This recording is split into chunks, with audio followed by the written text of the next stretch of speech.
Are you approaching retirement age and wondering what you're going to be doing? Are you going to continue to work, or are you going to retire and do nothing, or are you going to do a side hustle? Okay. Good morning. Well, today, this video, I'm going to touch on that subject and kind of let you know what I'm going through right now. And maybe what I'm going through might help you with your thoughts about what you're going to do. So, at this point in time, I am 63 years old, working a full-time job as a professional beauty supply consultant, selling beauty supplies to salons. And at the same time, I'm trying to grow my YouTube channel in hopes that someday it will be enough so that I could, when it's time to retire from my full-time job, I can do this, because this is something that I really love to do. Not that I don't love doing what I'm doing on my full-time job, the job that pays me the most money. It's just that, there's things that are changing in this industry, and it's getting to be where the professional sales consultants are not being valued much anymore, at least in my local area.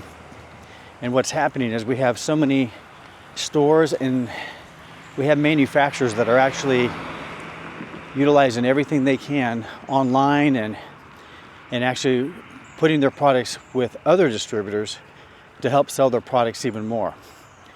And in turn, where it used to be we had exclusivity, now we don't. And now, because we have to charge shipping to ship our products, people are driven into the stores. And it's usually mostly the younger generation and the stylists that are independent or that work in studios. A lot of them don't see the value in a rep, and they're missing out because we can offer so much to help grow their business and consult with them to make sure that they're buying and using the proper products on education, so on and so forth. And so this is my dilemma. Things since COVID have gotten worse. Up until COVID, my business was growing quite a bit. I never had the problem of not growing my business or declining. And it's come to a point now where each and every week is a struggle just to reach a decent number in sales, where it used to be fairly easy and consistent. And I used to have weeks that were really great weeks. And I don't really have many of those anymore. And it used to also be where we had manufacturers that loved everything we did. I mean, I'm not going to mention the name, but one of the brands that we've carried for over 15 years was our number one brand all those years, and we could do no wrong. We were always their golden child. We continue to grow their business. We love growing their business because the more we worked with them, the more money we made, and we just kept growing our accounts. But ever since COVID, things have changed.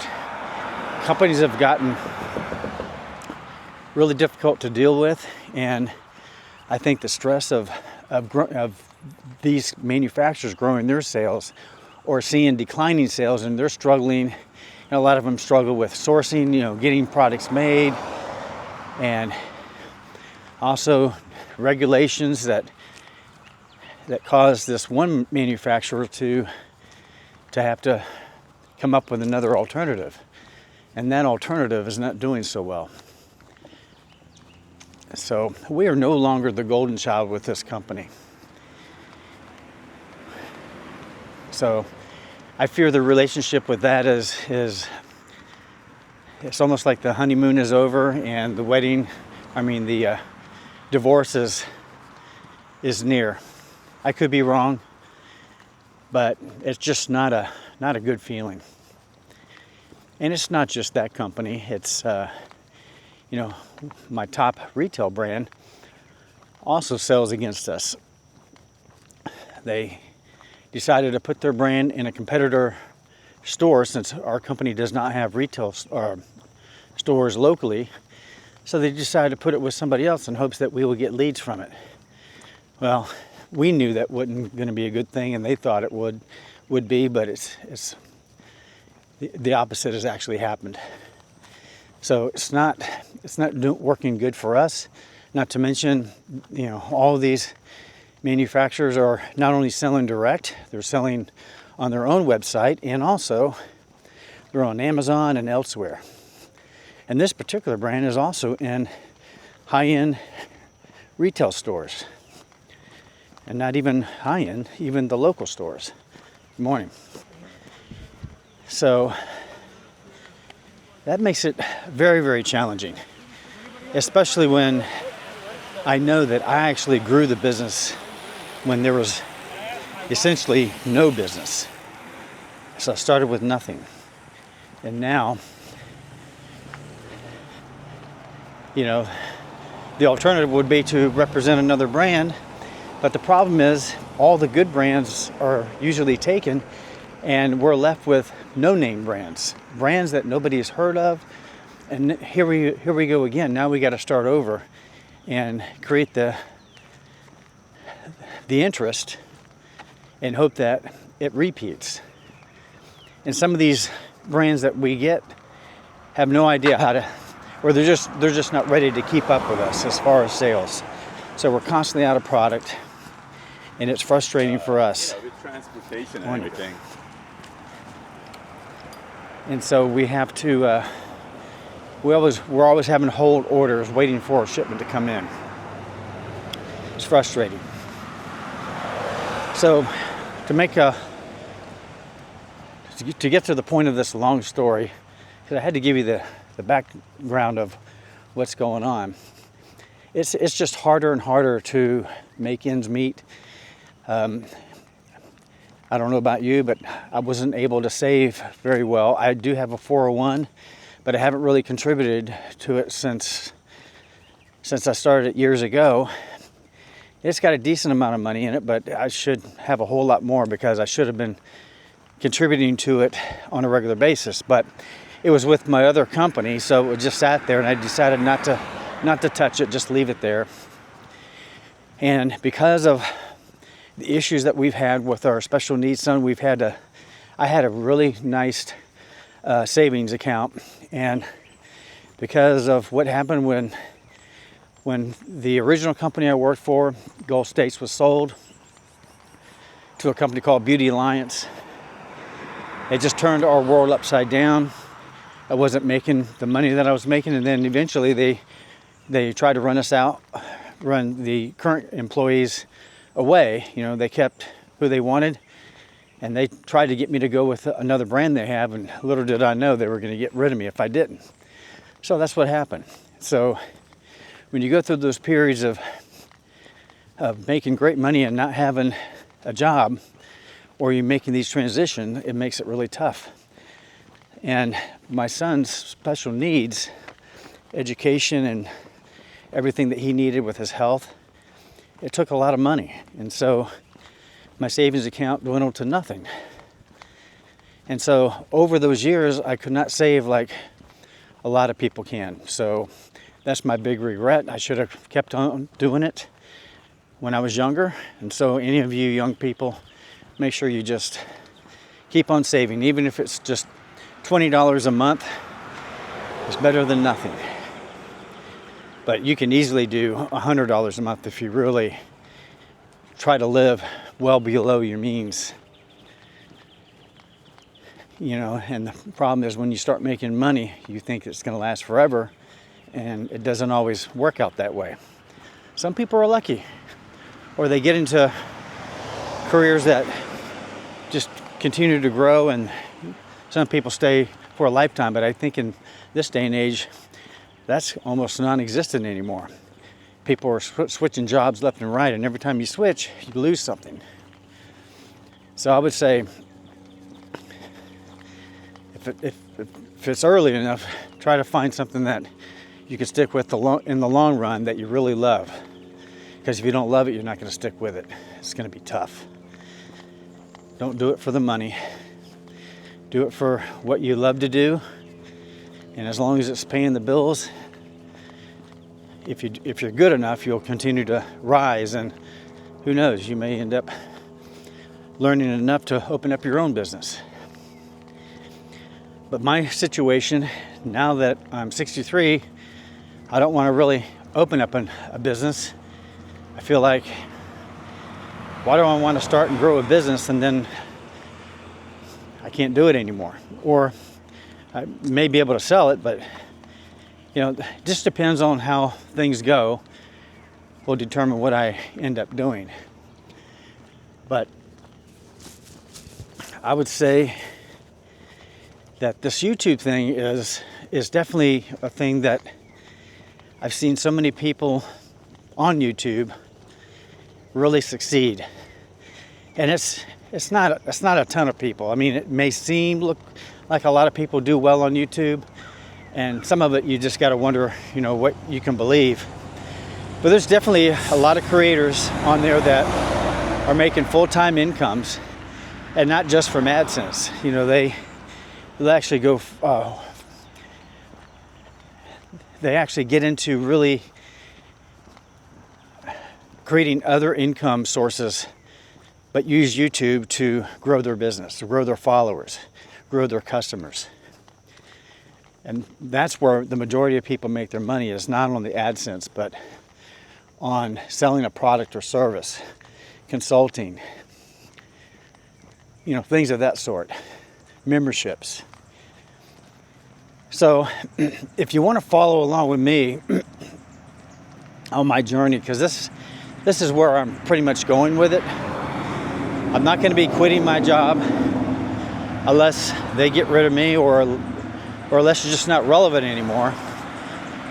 But I plan on being there for quite a long time, even if I end up doing it part-time, because a lot of the things with this job I can do on a part-time basis.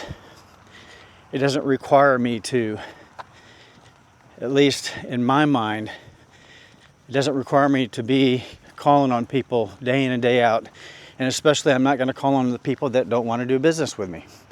If they want to go do business with the stores, then you don't need to see me, because it doesn't make any sense. So I'm going to be focusing on customers, whether they're small or larger salons, that they see the value in a rep and want to stay loyal to a rep and order through them. Those are my kind of people.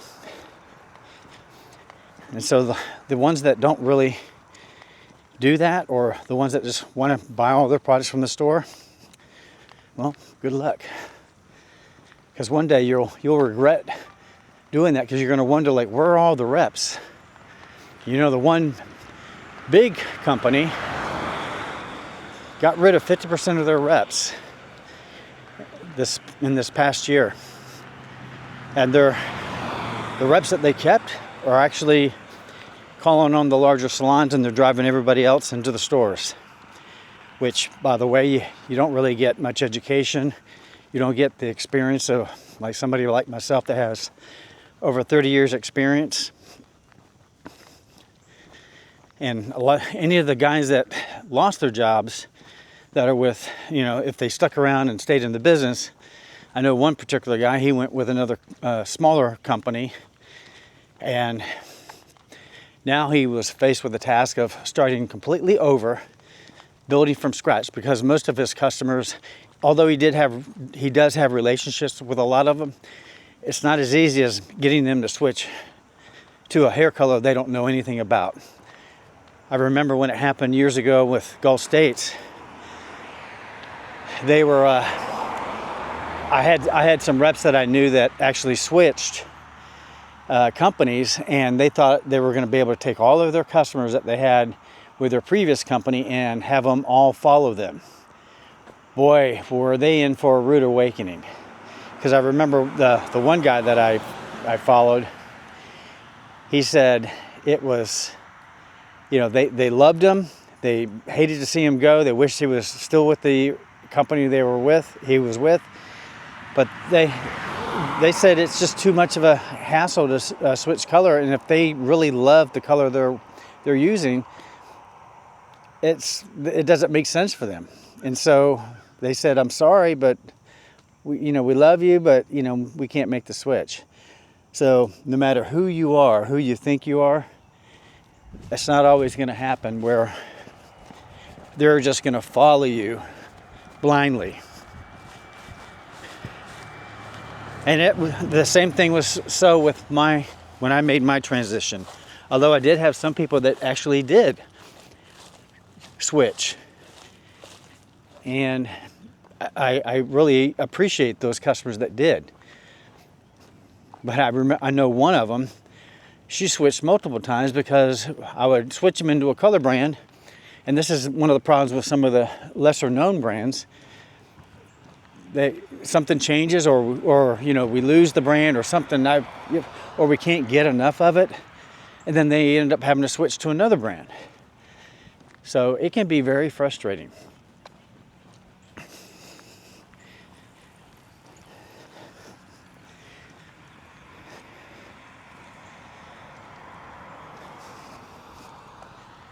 Anyway, taking a nice walk through the Julian Creek area here, if you want to know where I'm at.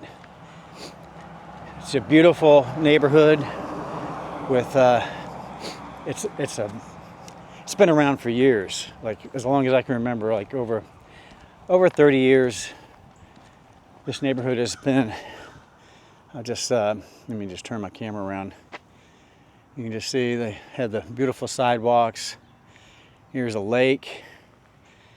And then this was a park that we always went to that they're redoing. So they're constantly renovating the place. They've got a pool area over there to the right that they've totally redone or is in the process of redoing.